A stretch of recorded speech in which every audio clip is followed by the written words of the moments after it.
Always go a little further into the water than you feel you're capable of being in. Go a little bit out of your depth, and when you don't feel that your feet are quite touching the bottom, you're just about in the right place to do something exciting.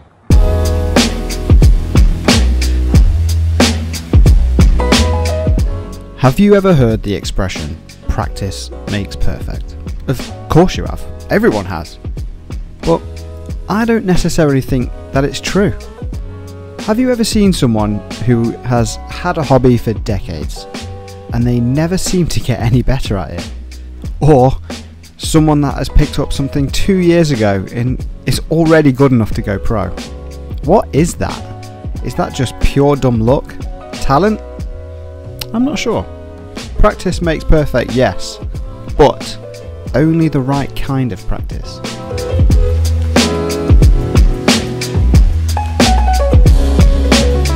So that quote from David Bowie at the start of this video.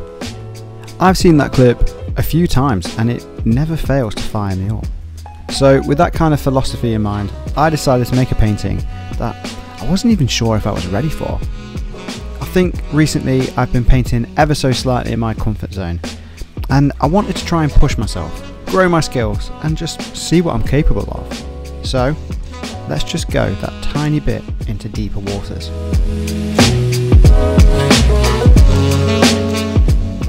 My idea for this painting is a slightly more ambitious composition than I usually paint.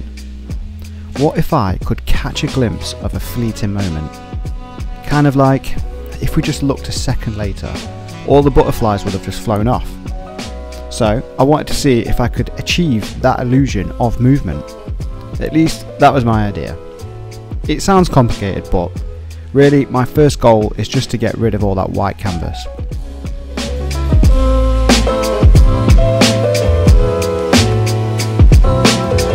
I want to get a layer down that is somewhat close to the final result if I can, but I'm not overly stressing about everything being perfect just yet. I am going to come through and rework the portrait, smooth some bits out, sharpen others, all that kind of stuff. It's easier said than done when you're working on this scale, but I just like to see no more of that white before moving on to refining stages.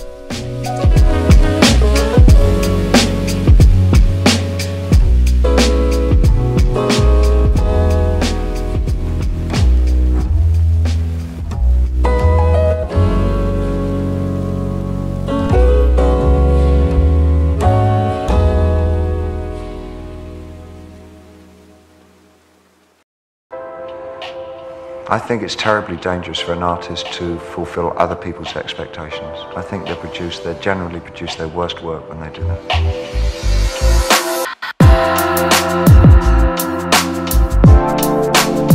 I really wanted to play with contrast. A lot of people, when they think of contrast, is black to white, darks to light. And yes, that's probably the most pure form of contrast. And it is important, but you can have other forms of contrast, more tools in your arsenal if you will. You can have contrasting colours, contrasting textures, contrasting imagery, and even contrasting levels of focus. And that's what I've tried to use in bucket loads here. To have the portrait really clean and sharp, and the front two butterflies to be really in focus, and the others just to sort of blur off and soften, to hopefully make them appear like they are moving, to be fluttering. This butterfly here is going to be the most out of focus. It's so close to you as the viewer that you can't quite see it. It is quite a challenge to trick the eye in this way. It's not just a case of losing the detail and painting loose. You have to blur and blend to lose the brush strokes, to almost have no texture at all, alongside her super detailed eye that has lots of texture, just to make that really high contrast work. So I'll let you into a little secret. I forgot to seal my pencil drawing, and when I was doing the bright oranges and yellows, it would muddy up my first layer. Rookie error. So I overloaded my brush and put a thick layer of paint down and then wiped that off with tissue, and that kind of just seemed to do the trick.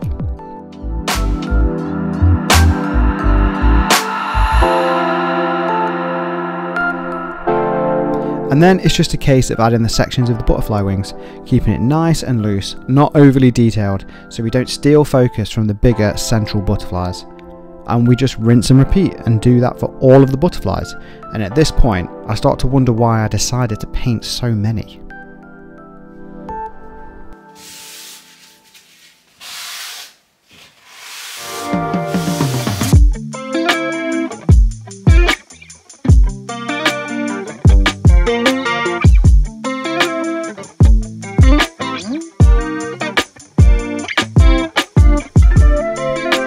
We repeat the same process again for these butterflies. However, we just tighten everything up and add a few more levels of depth just to make them more prominent and where the viewer's eye will come to first. Apart from that portrait, of course, it's all about creating that journey for the eye.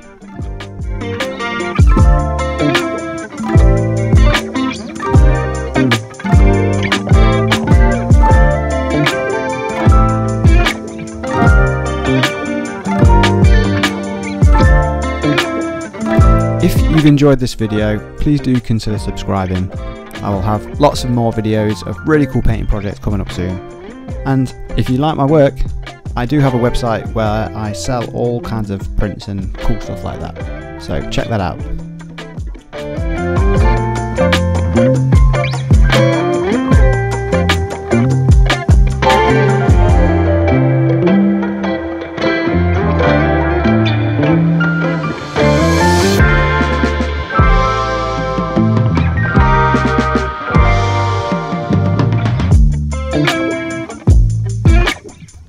And now we come to the final stages, the second passes, refining, adding details, smoothing areas. I didn't film all of these steps because in reality they are the slowest parts, and although the painting changes a lot, on camera it almost looks like nothing has changed at all. These are the most satisfying parts because your painting really does start to pop and come to life. However, these are the scariest stages because it's so easy to ruin all of your previous work. We just have to stay confident and try and make good decisions. I always have the same battle with myself, with knowing how much detail to add. When is too much too much? When is it not enough? It's always a constant struggle.